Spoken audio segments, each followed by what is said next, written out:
दिनै धेमाजि दख'रानि सिङाव थानाय 1 नं टेकजुरि गामियाव धेमाजि जिल्ला दुलाराय बर' फरायसा आफादनि 37थि बोसोरसालि जथुम्माखौ खुंफुंनो लाइ खुन्थिया गायबाय दा बेनि सायाव नोंथाङा मा बुंगोन? दिनै धेमाजि जिल्ला दुलाराय बर' फरायसा आफादा धेमाजि दख'रानि सिङाव थानाय टेकजुरि गुदि बर' फरायसालिनि गेलेग्रा फोथाराव फैगौ 17 आरो 18 जानुवारियाव धेमाजि जिल्ला दुलाराय बर' फरायसा आफादनि जि जखनथाइ बे जखनथाइखौ खुंगोन आरो बेवहाय जोङो धेमाजि जिल्ला हिसाबै मोनद' दख'रा दङ। बे मोनद' दख'रानि गासै दैदेनगिरिफ्रा बेवहाय हान्दै मेलाव बाहागो लाफैगोन आरो जिल्लानि गासै दैदेनगिरि बिथांमोनाबो बेवहाय बाहागो लागोन आरो जोङो जोंनि गासै दैदेनगिरिखौ जुदि लायोब्ला जोङो गासै 200 थान्दैफोरा बेवहाय जथुम जागोन आरो मोनफ्रोमबो दख'रायानो गाव गाव मोनफा मोनफा गावसोरनि जि जखनथाइ जादोंमोन बिनिफ्राय थांखि माखासे लाना फैगोन आरो बे थांखिनि सायाव सावरायनाय जागोन। लोगोसे जिल्लाया गासैबो दख'राखौ सावरायनायनि उनाव माखासे थांखिफोरखौ मिरुआव दैथायनो थाखाय बा मिरुआव लांनो थाखाय जोंनि जि जेंना जेंसिफोर जोंनि जि समस्याफोर जिहेतु धेमाजिया मोनसे खोब बर' सुबुंजों बुंफबनाय बिटिआरनि बायजोआव थानाय मोनसे जिल्ला बेवहाय गोबांथार जेंनाफोर दङ। बे जिल्लानि सिङाव गुदि फरायसालिनि जेंना दङ, गेजेर फरायसालिनि जेंना दङ, गोजौ फरायसालि, जौसिन गेजेरारि फरायसालि आरो फरायसालिमानि जेंना दङ। दा बेफोर जेंनाफोरखौ जोङो सुस्रांनो थाखाय जिहेतु जोंनि गुदि फरायसालिफोराव सासे फोरोंगिरिजों सोलोंथाइया जागासिनो दङ। सोलोंथाइनि जेंनाया जोंहा जोबाखै। जोंनि फरायसालियाव फोरोंगिरि थिसननायनि जेंनाया जोबाखै। जोंनियाव माखासे भेन्सार फरायसालिफोर दङ दाबो बे जेंनाया जोबाखै आरो एकर्डनि स्पिरिटजों माखासे फरायसालिफोरा दिनै सरकारि जानांगौमोन बेबो जायाखै। दा बेफोर माखासे जेंनाफोरखौ जों सावरायनांगोन आरो जोंनि गेजेराव माखासे समाजारि जेंनाफोर दङ जाय जेंनाफोरखौ जोङो सुस्रांनांगोन।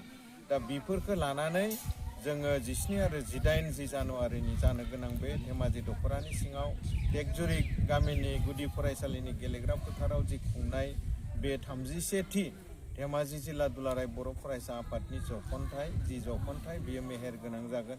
बेवहाय सावरायनाय जागोन।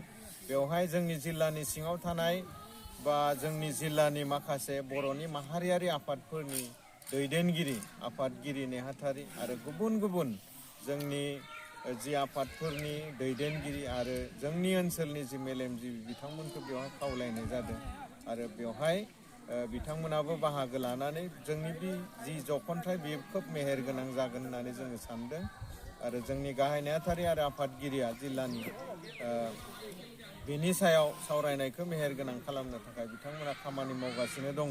जों सानो बेयो मोजाङैनो जाफुंलांगोन आरो बेवहाय जोङो जि गोख्रों मोनसे बानजाय आफाद दानानै लानाय जाबाय बे बानजाय आफादा दिनै जिरायनाय गैयै खामानि मावदों आरो बिथांमोननि नाजानाय आरो मददजों दिनै जोङो गाहाय खुन्थियाखौ गायसननानै लाबाय आरो बियो खोब मोजाङैनो जागोन बेखौ जोंहा फोथायनाय दङ आरो जोङो बेखौनो खावलायगोन बे जथुम्मा खुंगोन जायगानि साखाथि फाखाथि थानाय बर' गामि, बर' न'खर आरो बे दख'रानि सिङाव थानाय जिमान बर' गामिफोर दङ बेवहाय बे जथुम्माखौ जाफुंनो थाखाय मदद होनांगोन, बाहागो लाफैनांगोन जाहाथे रायजोफोरा बाहागो लाफैलायो, दुलाराय बर' फरायसा आफादखौ मदद होफैयो बेखौ जोङो नोंथांमोननि गेजेरजों जोङो खावलायगोन। जोङो आसाबादि जोंनि बे जथुम्माया मोजाङैनो मोजां जाहाथे जालांगोन आरो बेवहाय जिल्ला आफादा मिरुनि माखासे दैदेनगिरि, मानगोनां दैदेनगिरि बिथांमोनखौ जोङो खावलायदों। बिथांमोनाबो बेवहाय बाहागो लाफैगोन। दुलाराय बर' फरायसा आफाद मिरुआ मा मा खामानि मावनानै दङ, मा खामानि आथिखालाव दावगाखो, मा खामानि जोङो मावनो लागोन आरो जोंनि समाजा बोरै जानांगोन, सोलोंथाइनि सायाव, समाजखान्थिनि सायाव गासैबो बिथिंनि बाथ्राफोरखौ मिरुनि दैदेनगिरिफ्रा बेवहाय बुंफैगोन। दा बेवहाय जोङो बाहागो लानो थाखाय बयबो रायजोफोरा खाबु लानांगोन। दा रायजोफोरखौ जोङो जिल्लानि सिङाव थानाय जोंनि गासै दुलाराय बर' फरायसा आफादखौ मोजां मोनग्रा गासै थाखोनि रायजोफोरखौ मदद खालामनो जों नोंथांमोननि गेजेरजों खावलायदों आरो जोंनि एबसुनि दैदेनगिरि साफ्रोमखौबो जोङो लैहोर लैहोर फैनानै बाहागो लानानै नैबे जानो गोनां जि जथुमा 17 आरो 18 जानुवारियाव बेखौ जाफुंसार होनो थाखाय नोंथांमोननि गेजेरजों जोङो बयखौबो खावलायदों। आरो सार मोनसे सोंथि दं। आरो जिल्लानि लेङाइ बुंथिगिरि दङ।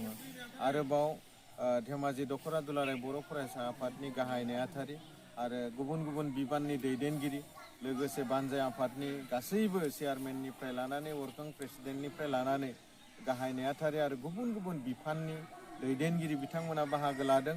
आरोबाव लोगोसे साखाथियावनो थानाय धेमाजि दख'रानि साखाथियावनो थानाय गगामुख दख'रा दुलाराय बर' फरायसा आफादनि लेङाइ आफादगिरि अनुज सरगियारि बिथाङाबो बाहागो लाफाफैदों। लोगोसे सांग्रां साखाथियाव थानाय गामिनि रायजोफोराबो बाहागो लाफैदों आरो बर'नि जि नेमखान्थि बे नेमखान्थिखौ मानिनानै जोङो दिनै गाहाय खुन्थियाखौ गायसननानै लानो हाबाय।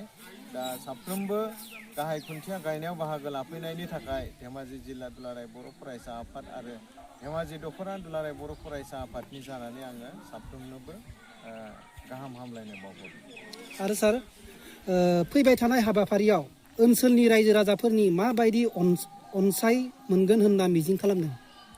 जोङो बेखौनो हास्थायो जे दुलाराय बर' फरायसा आफादा बर' हारिनि बर' समाजनि बर' फरायसुला फरायसुलिफोरनि आरो बर' हारिनि अलराउन्ड डेभेलपमेन्टनि थाखाय खोन्था सानग्रा खामानि मावग्रा मोनसे दुलाराय बर' फरायसा आफादा मोनसे मावथि आफाद आरो बियो बर' हारि जौगानायनि खामानि मावो। दा बेनिखायनो जोङो बेखौनो हास्थायगोन धेमाजि दख'रानि सिङाव थानाय मोनफ्रोमबो बर' गामि बर' सुबुं बर' न'खरफोरनिफ्राय अनसुंथाइ मोनगोन, हेफाजाब मोनगोन, मदद होगोन आरो थुलुंगा होगोन। आरोबाव इन्टायार धेमाजि डिस्ट्रिक्टनि सिङाव थानाय जोंनि गुबुन गुबुन थाखोनि सुबुंफोरा गुबुन गुबुन थाखोनि रिसर्सफोरा गुबुन गुबुन थाखोनि जोंनि माने सुबुं सम्पदफोरा बे जिल्ला आफादखौ अनसायगोन, बे दख'रा आफादखौ अनसायगोन आरो बिथांमोना अनसुंथाइ हरनायनि गेजेरजों जोंनि जि थांखि लानाय 17 आरो 18 जानुवारियाव जानो गोनां जखन्थाय बियो खोब मोजाङैनो जालांगोन, जों बेखौ हास्थायो। आरो सार फैबाय थानाय बे जिल्ला जथुम्मानि हाबाफारियाव मा हाबाफारि लाफादेरनो सानदों? बेवहाय थारैनो जोंनि दुलाराय बर' फरायसा आफादा जि हाबाफारिफोरखौ लानानै जोङो मोनफ्रोमबो बोसोरारि जथुम्माखौ खुङो, जखन्थायखौ खुङो, बेबायदिनो जागोन। दा बेवहाय मोनसे जोङो जि थुनलाइनि खामानि बा सोलोंथाइनि खामानि बे हिसाबै बेवहाय देग्लाय मोनसे गोदानै लादेरफागोन। बेवहाय खन्थाइ आवरायनाय मोनसे बादायलायनाय जागोन। जोंनि माबायाव जि दुलाराय बर' फरायसा आफादनि थांखि बायदियै बेवहाय काबादिनि माने बाहागो थायो, बेवहाय भलिबलनि बाहागो थायो, बेवहाय फुटबलनि बाहागो थायो, बेबायदि माखासे थायो। दा जोंनि थासारिखौ नायनानै, जायगाखौ नायनानै आरो बिनि माने सुबिदाखौ नायनानै जोङो खोब नैबे साननै सानथामनि गेजेराव मा इभेन्ट्सफोरखौ जों लानाय जागोन बेखौ जिल्ला आफादा फोसावगोन आरो बेबायदियैनो जोंनि जि जखन्थाय बे जाफुंलांगोन होननानै जोङो। सार मोनसे लास्ट कुइसन मोनसे दंबावो, बेखौ सोंनानै दिनै दोनथ'नाय जासिगोन। बे समाव खौरां बिजोंनि गेजेरजों रायजो राजाफोरखौ मा खावलायनो सानो सारा? बेखौनो आङो सिगाङावबो बुंबोबाय जे दुलाराय बर' फरायसा आफादा बर' हारिनि अलराउन्ड डेभेलपमेन्टनि थाखाय खामानि मावग्रा मोनसे आफाद।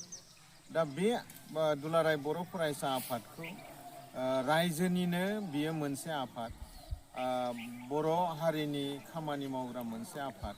दा बे हिसाबै बर' रायजोफोरा, बर' न'खरफोरा, बर' गामिफोरा, बर'नि गुबुन गुबुन थाखोनि सुबुंफोरा बे आफादखौ अनसायनांगोन, नायफिननांगोन, मदद होनांगोन आरो थुलुंगा होनांगोन।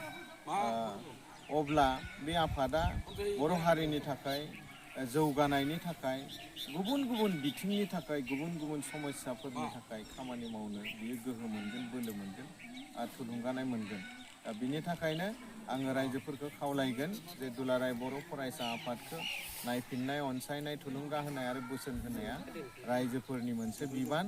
दा बेनिखायनो जोङो सानो गासै धेमाजि जिल्लानि सिङाव थानाय बर' रायजो राजा आइ आफाफोरा आरो धेमाजि दख'रानि सिङाव थानाय बर' रायजो राजा आइ आफा गामिनि गासैबो सुबुंफोरानो बयबो मदद होनायजों लोगोसे लैहोर लैहोर फैनानै बेवहाय बाहागो लाफैगोन आरो जथुम्माखौ जाफुंसार होगोन।